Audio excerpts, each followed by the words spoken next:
Hello viewers, আসসালামু আলাইকুম। কেমন আছেন সবাই? আশা করি ভালো আছেন। আমিও ইনশাল্লাহ ভালো আছি। তো দেখেন, আমি একটি মজাদার রেসিপি তৈরি করে দেখাবো। সেটা হচ্ছে ঝোল, মাছ দিয়ে ঝোল রান্না করব, বাংলা মাছ দিয়ে। আমি এটা সবজি কি দিয়েছি, সবজি দিয়েছি হচ্ছে দেশি আলু সিদ্ধ করে ফাটিয়ে, টমেটো আর সাথে একটা বেগুন একসাথে দিয়ে তারপর আমি বাংলা মাছ দিয়ে ঝোল রানবো। আর এই সবজির উপরে যে উপকরণগুলো দিয়েছি সেটা হচ্ছে সবজির অনুপাতে মরিচের ফাঁকি, হলুদের ফাঁকি, ধনিয়ার ফাঁকি আর হচ্ছে লবণ, এইটুকু। এখন আমি কিন্তু চুলায় কড়াই বসিয়েছি। চুলাতে আমি কী করব, তেল দিব। তেল দিয়ে তারপরে কিন্তু আমি এটা দিয়ে দিব। ওই যে কড়াই বসিয়েছি, পাতিল। ওই পাতিলে তেলের পরিমাণটা দেখেন একদম কম দিয়েছি, অল্প পরিমাণের। সব কিছুতে আইডিয়া করে খাইতে হবে, বেশি পরিমাণ দিলে কিন্তু স্বাস্থ্যের জন্য ক্ষতিকর। তো এখন আমি কিন্তু পেঁয়াজ কুচিটা দিয়ে দিই। পেঁয়াজ কুচিটা দিয়ে দিলাম। এখন থেকে বাদামি কালার করতে হবে। বাদামি কালার করে তারপরে যে আমার বাংলা মাছটা এখানে কিন্তু আমি ভাজি করে তারপরে রেখেছি 2 চামচ, 6 পিস। এটা আমি বাংলা মাছ দিয়ে আলু দিয়ে একটু ঝোল রান্না করবো টমেটো দিয়ে।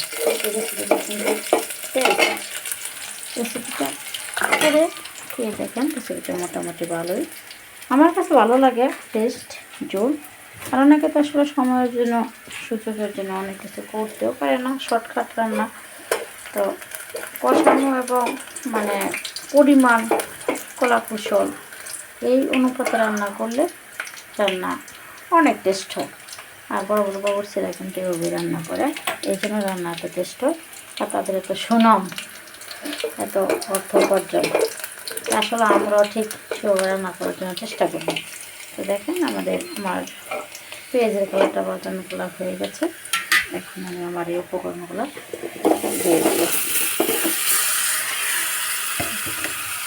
দিলাম। এখন নেড়ে হালকা একটু পানি দেবো কষার জন্য, অল্প পরিমাণে দেবো, কারণ কষিয়ে মাছটা দিয়ে তারপর জল দেবো। এই জন্য পরিমাণে অল্প একটু পানি দেবো, বেশি না। অল্প একটু পানি নিয়েছি আর অল্প পরিমাণে পানি দিয়েছি। এখন এটাকে আমি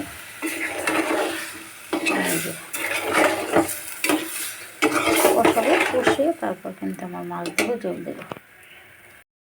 দেখেন বন্ধুগণ, এই দেখেন কষানো হয়েছে। এই কষানোর জন্য আমি অল্প একটু পানি দিয়েছি। এখন আমার এই মাছগুলো দিয়ে তারপর কিন্তু আমি করব। দেখেন এই যে আমার মাছগুলো দিয়ে দিছি। এখন এটাকে আমি উঠিয়ে তারপর কিন্তু একটু পরে জল দেব। দেখেন বন্ধুগণ, আমার পেঁয়াজের কালারটা কিন্তু বাদামি কালার হয়ে গেছে। এখন আমি আমার এই যে টেস্টি মাছ, এটা কিন্তু আমি দিয়ে দিব। টেস্টি মাছ সবসময় বাদামি কালার করে তারপরে দিবেন। এই যে এখন আমি আমার টেস্টি মাছটা দিয়ে দিলাম।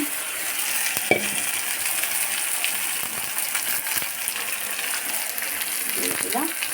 এখন কখনো শুধু উল্টানো যায়, পরে কিন্তু উল্টানো যায় না, পরে কিন্তু লেগে যাবে।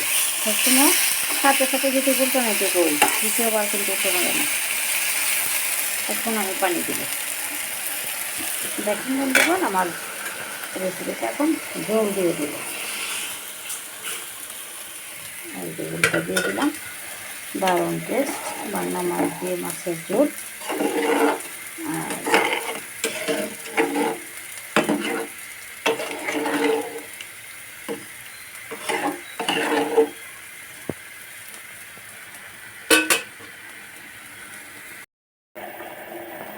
দেখেন বন্ধুগণ, রেসিপিটা শেষ অংশ। এখন কাঁচামরিচ দিয়ে লবণটা দেখে নিই।